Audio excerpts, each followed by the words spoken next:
우리가 신앙생활을 하지만 때로는 아무리 열심히 사역을 하고 아무리 열심히 기도를 하고 아무리 열심히 하나님이 기뻐하시는 일을 쫓아가기 위해 발버둥을 쳐도 때로는 열매가 보이지 않을 때가 있고, 때로는 하나님의 응답이 들리지 않는 것 같을 때가 있고, 때로는 지금 내가 처해 있는 이 환난과 이 곤고한 상황으로부터 하나님이 나를 바로 건져내주지 아니하시는 것 같은 그 적막함이 우리 안에 있을 때가 있습니다. 성실하게 예배를 드리고 성실하게 기도를 드리고 때로는 금식을 하며 마음을 찢어가며 하나님께 부르짖는 순간에도 내가 기도하는 자녀들의 변화가 일어나지 않고 내가 해결해야 되는 이 문제들이 도저히 풀릴 것 같이 보이지 않는 그 긴 터널 같은 삶을 여러분들이 지나오셨죠.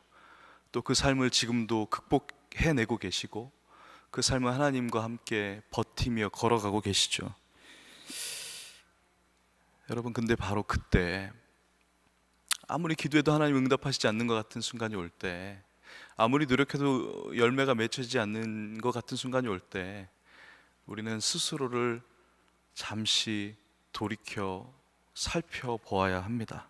내가 무엇을 어떻게 잘하고 있는 것인가, 내가 무엇을 하나님이 기뻐하신 대로 쫓아가고 있는 것인가를 성찰하는 것이 아니라 내가 하나님 곁에 머물러 있는가, 하나님의 얼굴이 나를 향하고 있는가, 내 얼굴이 주님의 얼굴을 바라보고 있는가, 하나님과의 관계가 나와의 관계 속에서 하나님과의 아름다운 그 만남이 날마다 지속되고 있는가.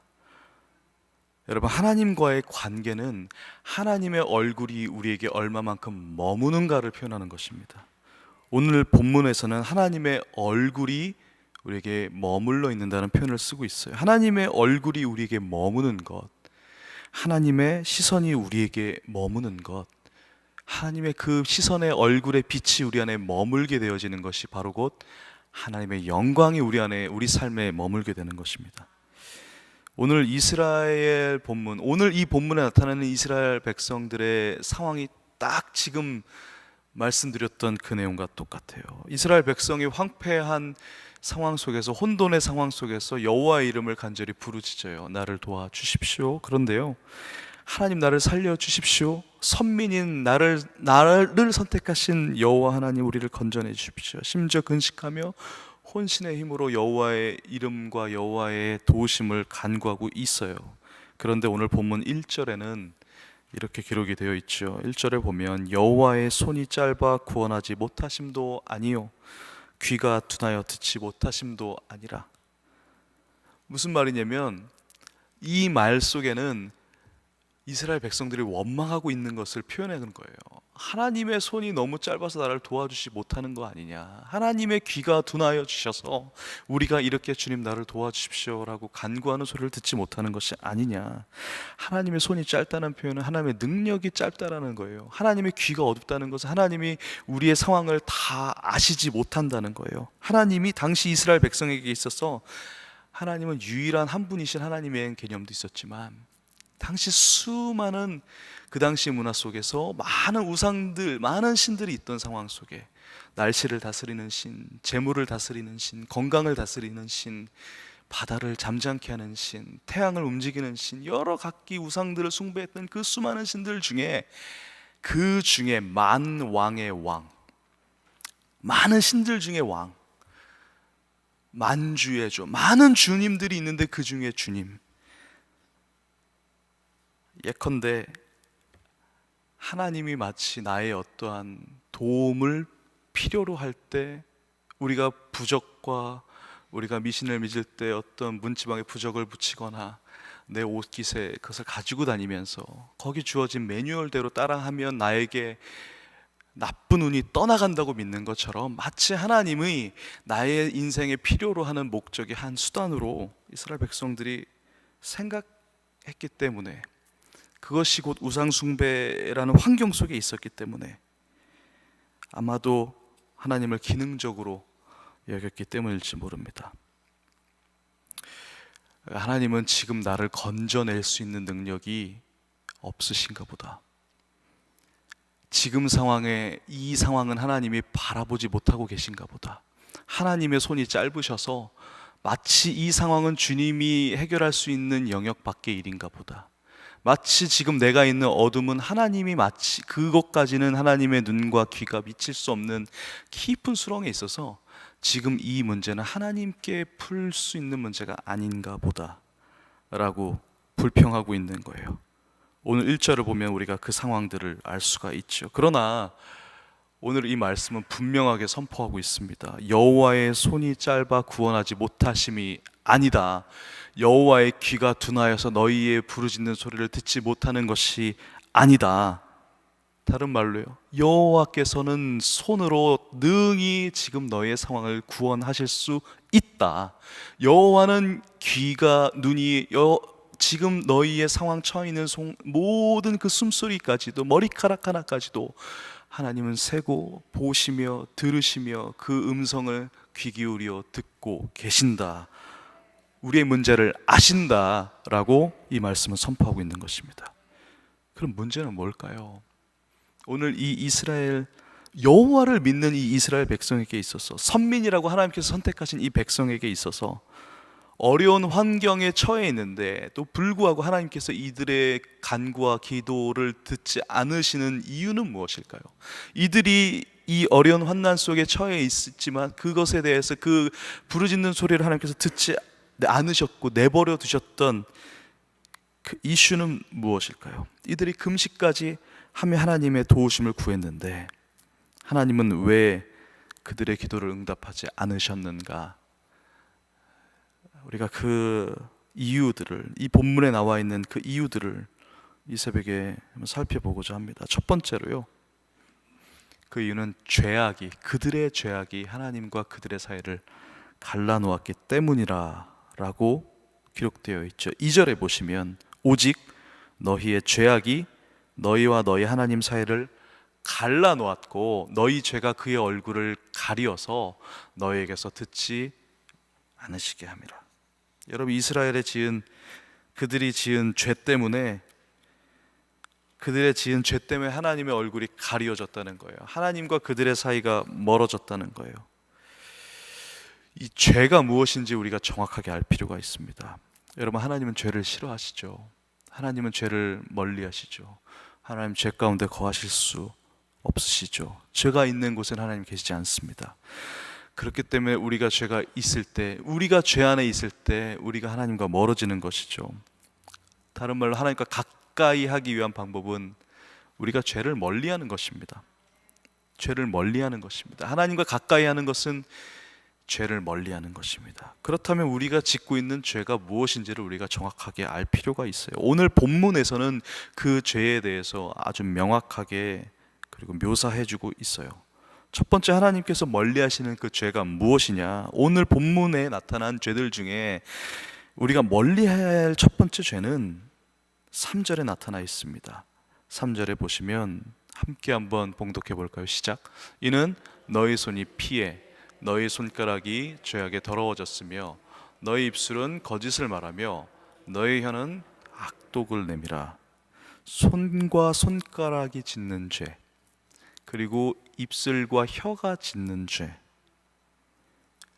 행위와 말로 짓는 죄를 얘기하는 거예요. 당시 유다 사람들이 사람들을 상해를 입히고 사람을 죽이기까지 하고 뿐만 아니라 입술로 모함을 하고 입술로 말로 정죄하고 말로 사람의 마음을 헐뜯고.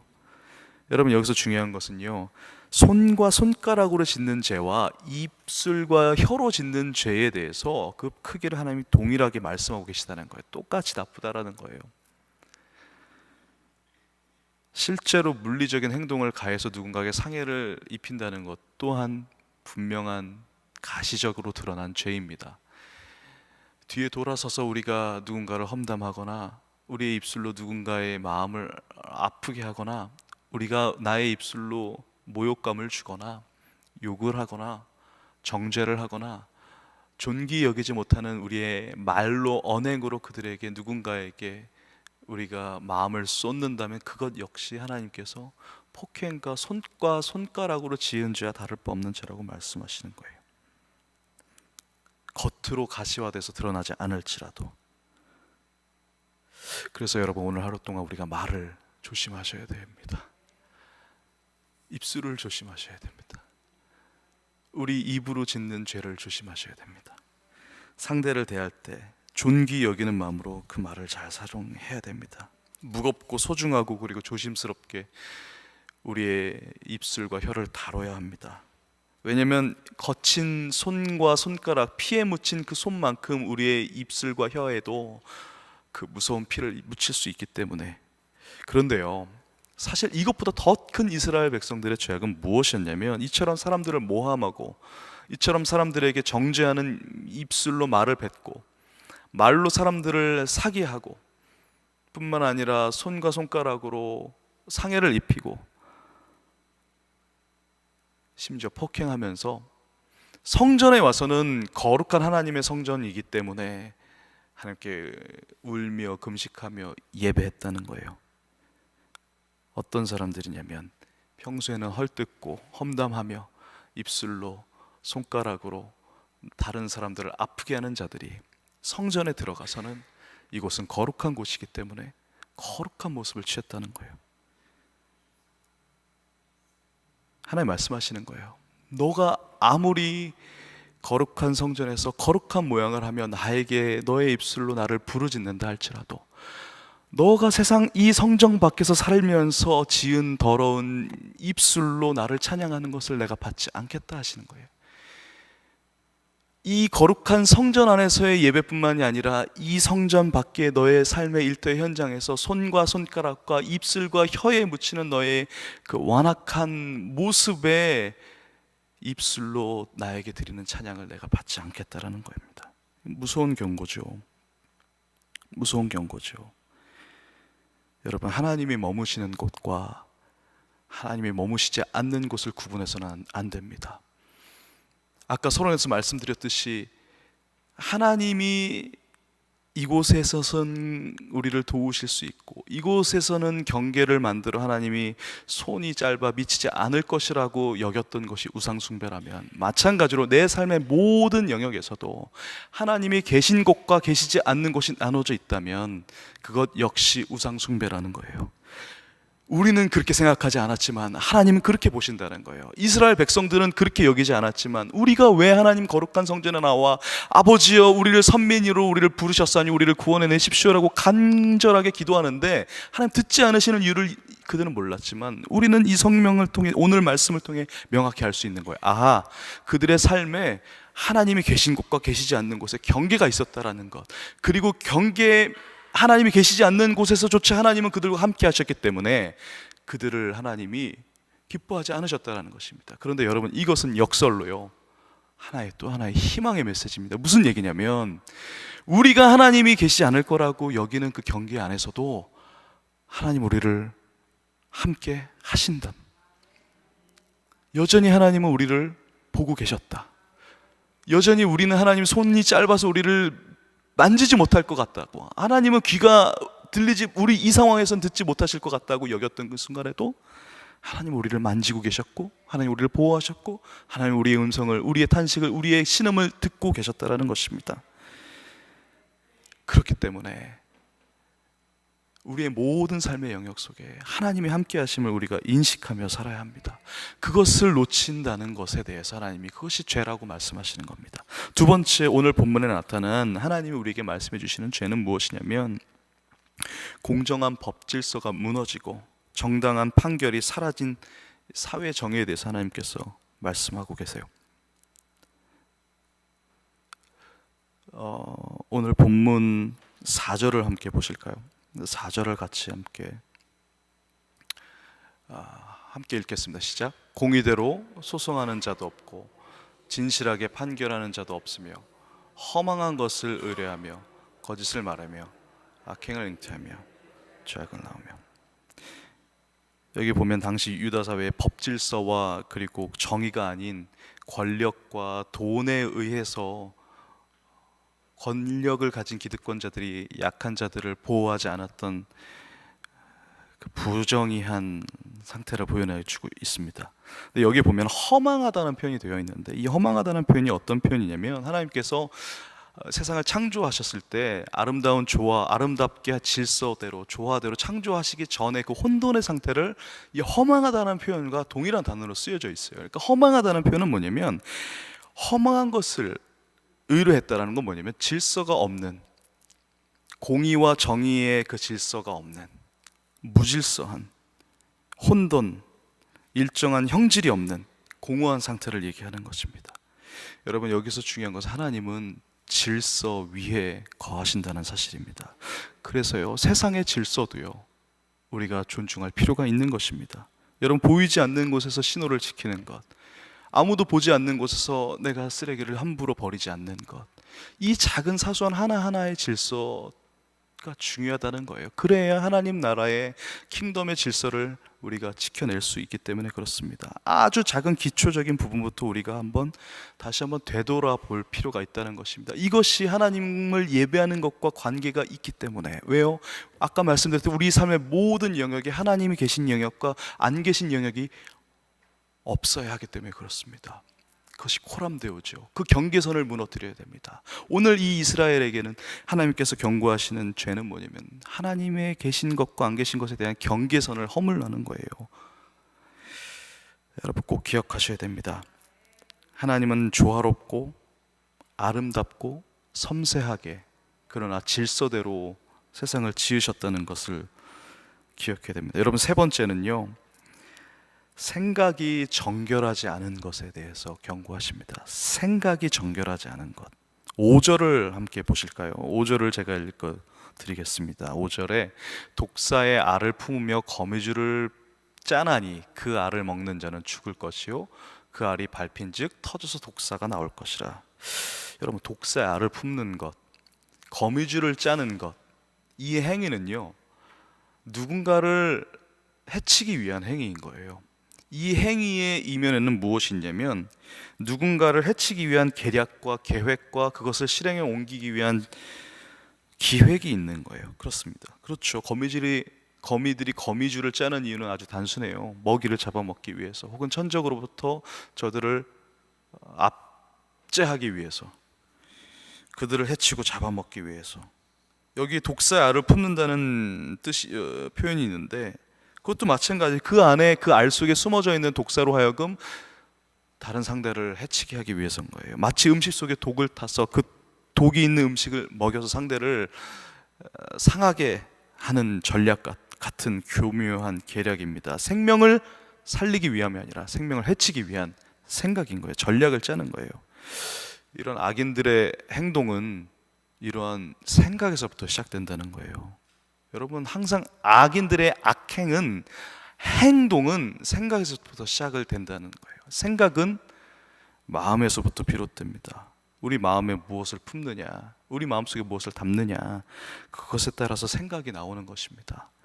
그 생각을 따라서 우리의 행동이 나오는 것이고요.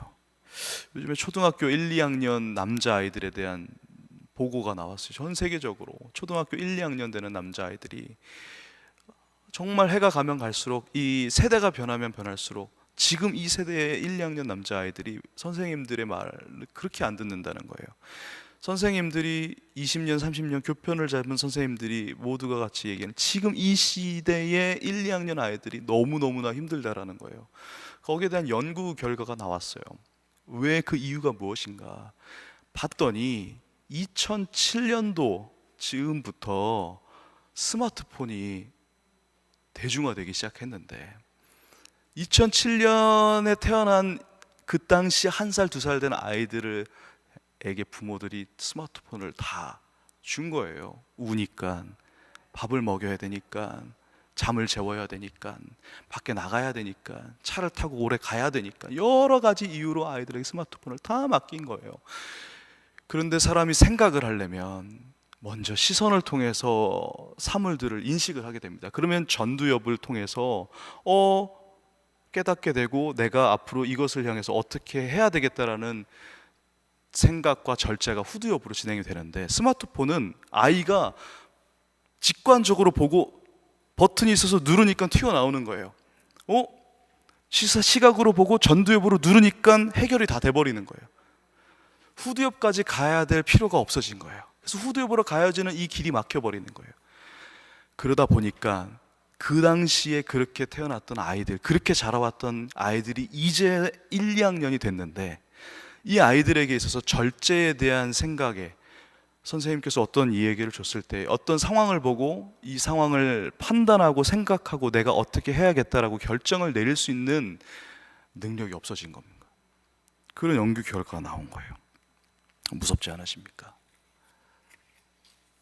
여러분, 생각이 행동을 만들기 때문에 우리가 바라보는 것으로 생각을 하게 되고, 이 생각은 행동을 만드는 거예요. 생각은 마음으로부터 나오는데 마음이 없어지는 시대가 되는 거예요. 눈에 보여지는 것에 따라 직관적으로 그것에 바로 반응해 버리는 시대가 되고 있는 거예요.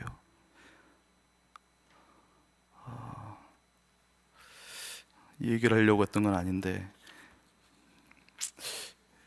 그렇습니다. 어쨌든 중요한 건 생각이 정결해야 된다는 것입니다. 생각이 정결해야 된다는 것입니다. 여러분, 마음의 동기를 잘 살펴볼 수 있어야 돼요. 우리가 행동하는 것들, 행동에 옮기기 위한 생각들, 그 생각의 마음속의 동기가 무엇이 있는가를 잘 살펴볼 수 있어야 돼요. 겉으로는 위하는 척하지만 우리 속에 그것이 실제로 위하는 것인지, 아니면 잘 되길 정말 바라는 것인지 우리가 점검해 볼 수 있어요. 자신의 내면의 동기를 점검해 볼 필요가 있다는 것입니다.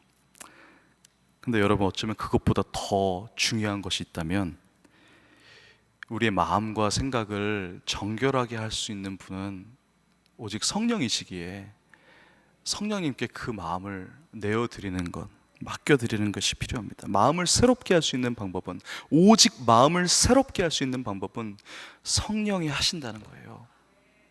이 성령은 우리가 예수 그리스도를 영접할 때 우리는 주어지는 것입니다. 성령은 하나님의 영이심과 동시에 예수 그리스도의 영이시기 때문에 우리를 위해 흘리신 보혈, 예수 그리스도 나의 주님을 영접하는 순간 예수 그리스도의 영이신 동시에 성령이 우리 안에서 거하게 되심으로 우리의 마음과 생각을 정결하게, 새롭게, 거듭나게 바꾸신다는 것입니다. 여러분, 그것을 잊지 마시기 바랍니다. 끝으로 죄 중에 죄는 무엇인가? 우리 6절을 함께 보시겠습니다. 6절을 한번 같이 읽어볼까요? 시작. 그 짠 것으로는 옷을 이룰 수 없을 것이요 그 행위로는 자기를 가릴 수 없을 것이며 그 행위는 죄악의 행위라 그 손에는 포악한 행동이 있으며. 그 짠 것 뭐냐면 거미줄로, 아까 거미줄 얘기 나왔잖아요. 바로 5절에 거미줄로 짠 것으로는 옷을 이룰 수 없다라는 거예요. 나를 가릴 수 없다라는 거예요. 정작 자신을 보호할 수 없습니다. 오히려 거미줄을 쳐놓음으로 인해서, 남을 해하기 위해 거미가 거미줄을 쳐놓음으로 인해서 더 큰 천적이 그 안에 걸려들 수가 있어요. 그것 때문에 더 큰 위협을 당할 수가 있어요. 이것이 무슨 의미냐면, 남을 해치는 것이 결국 나도 같이 죽는 길이 될 수 있다는 거예요. 죄악은 절대로 우리를 평안 안에 머물 수 있게 하지 않습니다. 죄악은 절대로 우리에게 평안을 가져다 주지 않습니다. 아무리 배가 고파도 빵 한 조각이 필요해서 그 빵 한 조각 때문에 내가 살기 위해서 이 빵 한 조각을 훔쳐 먹어도요, 훔쳤기 때문에 그 마음엔 평안함이 있을 수가 없어요. 그 마음의 가책으로부터 벗어날 수가 없어요. 지금 나에게 아무리 필요하다고 해서 그것을 가진 자를 폭행하거나 우리가 빼앗는다고요, 그것이 우리 안에 진정한 만족을 줄 수 없어요. 진정한 평안은 하나님의 거룩함 속에 거할 때 주어지는 것입니다. 진정한 평안은 하나님의 거룩함 속에 거할 때, 순결하고 정직하고 흠없는 거룩함 속에 우리가 거할 때 우리가 쾌적한 평안을 누릴 수 있는 것입니다. 6절에 보면, 우리가 방금 읽은 6절에 보면 그 짠 것으로는 옷을 이룰 수 없다, 그 행위로는 자기를 가릴 수 없다라고 표현이 되어 있어요. 자기를 가릴 수 없다. 여기서 가린다는 표현에 쓰여진 단어가, 당시 창세기에 노아가 포도주에 취해서 옷을 장막 안에서 벌거벗고 잠들었을 때 그것을 본 셈과 야벳이 뒷걸음질쳐 들어가 겉옷을 아버지 위에 덮어놓잖아요. 그때 덮는다는, 그 가린다는 의미와 동일한 단어예요. 가려준다는 거예요. 우리의 죄악을 가려준다는 거예요. 우리의 수치를 가려준다는 거예요. 우리의 더러움을 가려준다는 건데, 여기에 나타나 있는 말씀은 뭐냐면, 그 행위로는, 우리가 짜는 옷으로는, 우리의 행위로는 그것을 절대 가릴 수 없다라고 말씀하세요. 절대로 우리의 수치를 우리의 힘으로 가릴 수 없다. 절대로 우리의 힘으로 우리의 죄악을 가릴 수 없다. 아무리 튼튼한 거미줄을 짠다 하더라도 그것이 우리의 죄악을 가릴 수 없다. 아무리 촘촘한 거미줄을 우리가 장막을 치고 그 안에 최선을 다해 드린다 해도 어떤 행위로도 우리가 우리의 수치를 가릴 수 없다. 앞서 하나님께서 싫어하시는 죄악들을 쭉 나열해 주셔서 제가 여러분들과 그것을 나눴어요. 중요한 것은 무엇이냐면 그 죄악을 우리가 벗어나지 않는 한, 그 죄악으로부터 우리가 떠나지 않는 한 하나님의 얼굴을 우리가 경험할 수 없기 때문에 우리가 그 죄악으로부터 멀리하기 위한 노력을 해야 됩니다. 그런데 더 중요한 것은 뭐냐면 너희가 아무리 노력과 힘을 다한다 할지라도 우리가 짓는 죄악을 우리의 힘으로는 가릴 수 없다라는 거예요. 그리고 오히려 그렇게 스스로 가리는 행위가 분명히 6절에 나와 있어요. 그것이 죄악이다. 무슨 얘기냐면 내 힘으로 내 죄악을 가리려는 그 자체가 죄악이다라는 거예요. 다시 말하면 조금 더 이것을 의미적으로 풀면 하나님이 해주셔야 될 일인데, 하나님이 가르쳐 주셔야 될 일인데 하나님이 필요 없다라고, 하나님 아닌 내가 하겠다라고, 하나님이 이 영역에서는 내가 할 수 있다라고 자신하는 그것 자체가 하나님 보실 때 가장 교만한 악이다라고 말씀하시는 것입니다. 이 말은요, 조금 더 바꿔서 얘기하면 우리에게 큰 희망인 거예요. 우리가 어떤 죄를 질지라도 하나님께서 우리가 우리의 힘으로 덮을 수 없는 죄 가운데 있을지라도 하나님께서 약속해 주시는 거예요. 내가 덮어줄 수 있다. 내가 덮어줄 수 있다. 나만이 덮어줄 수 있다.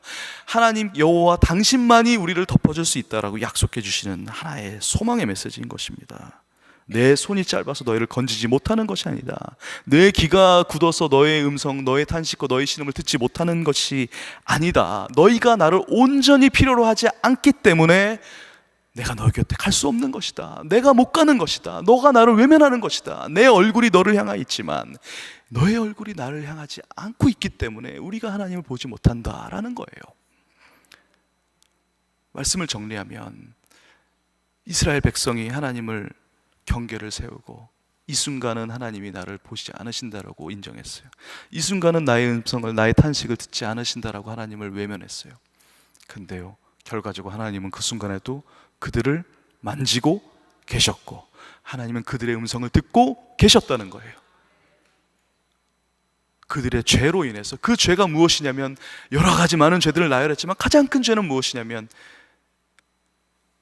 내 힘으로 이 수치를 덮으려고 하였던 것, 결정적인 순간에 하나님께 나아가지 못했던 것, 하나님께 있는 그들의 모습을 들고 나를 가려주십시오, 나의 수치를, 나의 부끄러움을, 나의 죄악을 있는 그대로 하나님 앞에 보여드리며 나가지 못했던 것, 그것이 이스라엘 백성이 가장 큰 죄였던 것이며 그 죄 때문에 하나님의 얼굴을 볼 수 없었던 것이에요. 하나님을 필요로 하지 않았기 때문에 하나님이 그들을 향하여 얼굴을, 영광의 빛을 보여줄 수 없었던 것입니다. 여러분, 하나님이 원하시는 것은 우리 있는 그대로의 모습을 들고 나가는 것입니다. 예, 물론 우리가 노력해야죠. 오늘 하나님께서 죄악에 대해서 말씀하셨던 것처럼 우리가 손과 손가락으로, 입술과 혀로 우리의 생각과 마음과 남을 향한 모든 존귀 여기는 마음들에 있어서도 우리가 최선을 다해 하루 그리고 우리의 교회와 성전과 성전 밖과 우리 삶의 일터의 현장과 하나님이 이곳에도 계시겠지 믿으며 나아가며 우리는 최선을 다해 몸부림치며 살아야 합니다. 그런데요, 더 중요한 것은 그렇게 살며 걸어가면서도 우리가 너무 힘들어 쓰러지는 순간에도 결코 하나님을 포기해서는 안 된다는 것입니다. 하나님을 끝까지 신뢰해야 된다는 것입니다. 하나님을 신뢰한다는 것은요, 버티는 것입니다.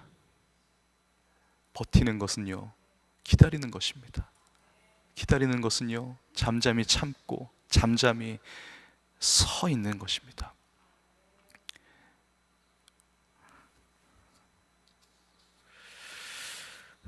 우리가 죄를 멀리하고 우리 손을 정결하게 하고 우리의 발을 깨끗하게 하고 우리의 생각과 마음을 청결하게 해야 되지만 그것조차 하나님의 도우심을 구해야 합니다.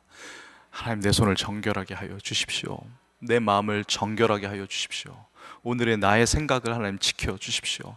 나의 입술과 나의 언행 속에서 하나님이 내 안에 계신 성령으로 나의 마음이 정결하게 되어서 그 마음으로부터 모든 것이 다 나오게 해주십시오 라고 기도해야 합니다. 왜냐하면 그것조차 해주시는 분이 하나님이시기 때문에 그렇습니다. 하나님이 필요합니다. 주님 필요합니다. 오늘 나의 전부가 되어 주십시오 라는 고백으로 코람되어 하나님 여기도 계시고 저기도 계시고 여기도 계시고 저기에도 계시고 오늘 내가 걸어갈 저곳에도 계시는 그 하나님을 오늘 하루 우리가 놓치지 않고 그 하나님의 얼굴을 바라보며 하나님의 얼굴의 빛, 그 영광이 여러분의 삶 가운데 깊이 깊이 스며드는 오늘 저와 여러분이 되시길 축복합니다.